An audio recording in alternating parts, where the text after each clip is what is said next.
یہ ہمارے army chief ہیں، چیف جسٹس ہیں، یہ کوئی بھی نہ ہو، ملک تو چلنا ہے، لیکن یہ سارے پاکستان کا گند اکٹھا کر کے اور ملک ان کے حوالے کر دینا، یہ کیا میسج اب انٹرنیشنلی دے رہے ہیں؟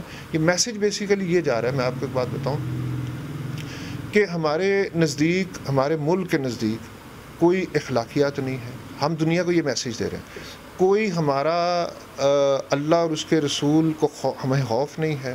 ہم مسلمان نام کے ہیں، ہمیں اپنے فائدے کے لیے، اپنی امپاورمنٹ کے لیے، میرے پاس پاور رہے تو سامنے چور آ جائے، چکا آ جائے، پاکستان بچے نہ بچے، جنہوں نے بھی ان کو پاکستان دیا ہے، پھر ان کے نزدیک تو یہی ہے نا. ہمیں تو یہی سمجھ آتا ہے کہ ان کو صرف اپنی پاور چاہیے ہے ملک کے اندر. کل مسجد نبوی کے اندر جو واقعہ پیش آیا ہے، کیا ایسے ہونا چاہیے؟ آپ اس کو کیا مذمت کرتے ہیں؟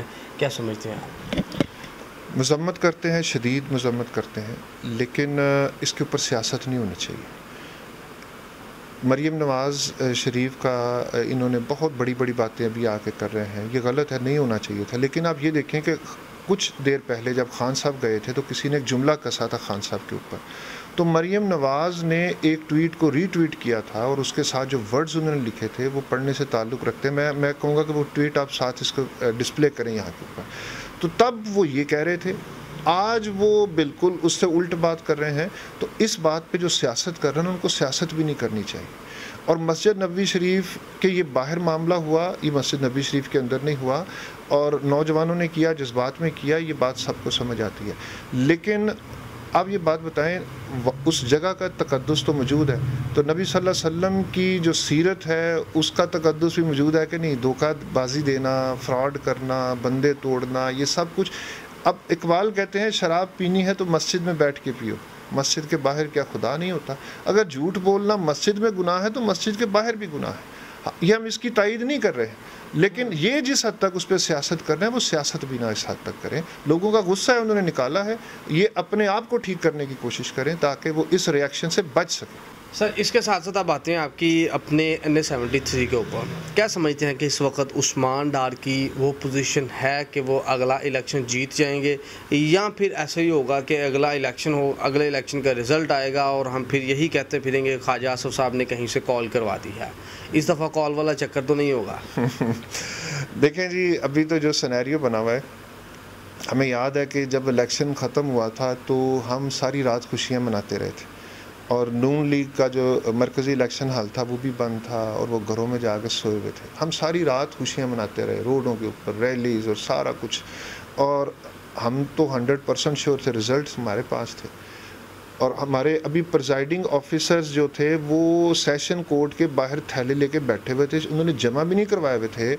تو صبح ہم ٹی وی کے اوپر دیکھ رہے ہیں کہ خواجہ آصف صاحب جیت گئے، اور رات ساری ٹی وی کے اوپر عثمان ڈار جیتا اور صبح خواجہ آصف صاحب جیت گئے. اس دفعہ عثمان ڈار کی پوزیشن کیا ہے؟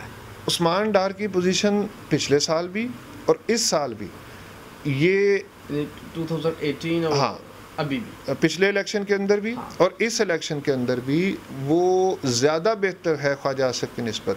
آپ دیکھیں کہ خواجہ آصف اور عثمان ڈار جس طرح خان صاحب کے ساتھ ڈٹ کے کھڑا ہوا ہے اور ان کے بیانیے کو جس طرح لے کے چل رہا ہے، اور خواجہ آصف جس بیانیے کو لے کے چل رہا ہے، نواز شریف کے بیانیے کو اور اپنی پارٹی کے بیانیے کو.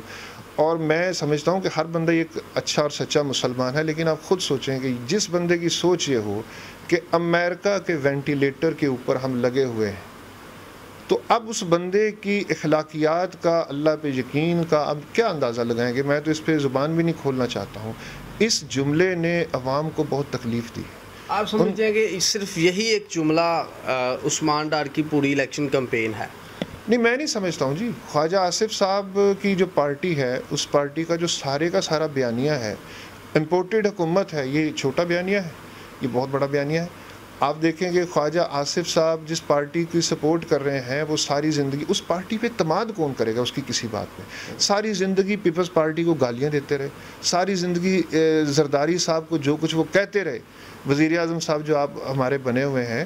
تو اب ان کو اس کے بالکل آپ دیکھیں کہ 180 ڈگری کے اوپر انہوں نے بالکل ٹرن لے لیا ہے. تو کون اعتماد کرے گا؟ سر، آخر پہ جا کے کوئکلی ذرا آنسر دیجیے گا کہ کیا اگلا الیکشن، اگر لوکل باڈی کا الیکشن ہوتا ہے تو آپ الیکشن کنٹیسٹ کریں گے کہ نہیں؟ یار یہ تو پارٹی دیکھتی ہے ہماری. میں جب الیکشن میں آیا تھا, میں نے جب بھی الیکشن لڑا ہے, میری اپنی خواہش نہیں کبھی ہوئی.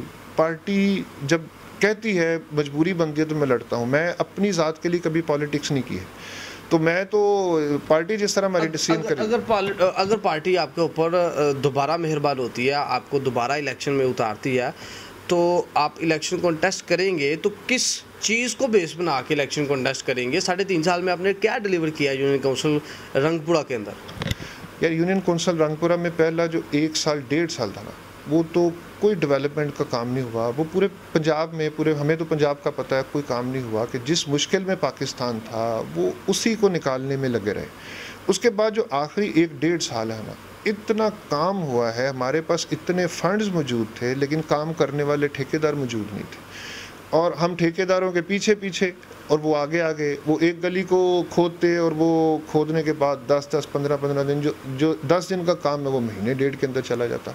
یہ ایک گلی نہیں, میں 10 گلیاں آپ کو یہاں پہ دکھا سکتا ہوں ہماری یونین کونسل کے اندر جن میں یہی کام ہو رہا ہے. اس کی وجہ کیا ہے کہ کام زیادہ ہے, فنڈز زیادہ ہیں, کام کرنے والے ٹھیکیدار جو ہیں وہ کم ہیں. تو اتنے فنڈز آئے ہمارے پاس, جس کی وجہ سے ہم نے پھر ابھی کام روک بھی دیے. یہ وجہ کہ ہم پچھلے کام تو پہلے مکمل کر لیں. یہ آپ جن گلیوں سے یہ ساری ہمارے ارد گرد کی, کیا اس دفعہ لوگ آپ کو ووٹ کاسٹ کریں گے؟ دیکھیں, مجھے تو یہ لگتا ہے کہ ہماری جو قوم ہے نا وہ سمجھدار ہے, غیور قوم ہے. وہ اپنے چھوٹے چھوٹے کاموں کے لیے ووٹ نہیں کریں, اس ملک کے لیے ووٹ کریں, پاکستان کی بقا کے لیے, اس کی غیرت کے لیے, اس کی اہمیت کے لیے ووٹ کریں. اور یہ اپنی گلی, اپنی نالی, اپنی بلب, اپنا چھوٹا سا لالچ, اب نوجوان نسل کم از کم اس سے بہت اوپر جا چکی ہے. یہ جو ہوتی ہے نا اداکاری کی سیاست, یہ بناوٹی سیاست, لوگ اب اس کو سمجھ چکے ہیں. اب بھی جو سیاست ہے وہ پاکستان کی سیاست ہے. جی بہت شکریہ. جی ناظرین, یہ ہیں x vice chairman union council رنگ پورہ جناب عامر یوسف صاحب. ان کا یہ کہنا ہے کہ اب جو نوجوان ہیں وہ اتنے باشعور ہو چکے ہیں, اتنی ان میں تبدیلی آ چکی ہے کہ وہ چھوٹے چھوٹے کاموں کے لیے ووٹ کاسٹ نہیں کریں گے, وہ اب پاکستان کے لیے ووٹ کاسٹ کریں گے. لیکن یہاں پہ میں ایک بات کرنا چاہتا ہوں, یہ پاکستان ہی نہیں بلکہ پورے ایشیا میں یہ بیماری میں اس کو کہوں گا پائی جاتی ہے کہ ہم بڑی جلدی بھول جاتے ہیں, اور بریانی کی ایک پلیٹ کے اوپر ہم لوگ ووٹ کاسٹ کرنے والے لوگ ہیں. اسی کے ساتھ ہی اپنے میزبان چوہدری محمد اویس کو نیو ٹائمز پاکستان کی اسکرین سے اجازت دیجیے. اللہ حافظ.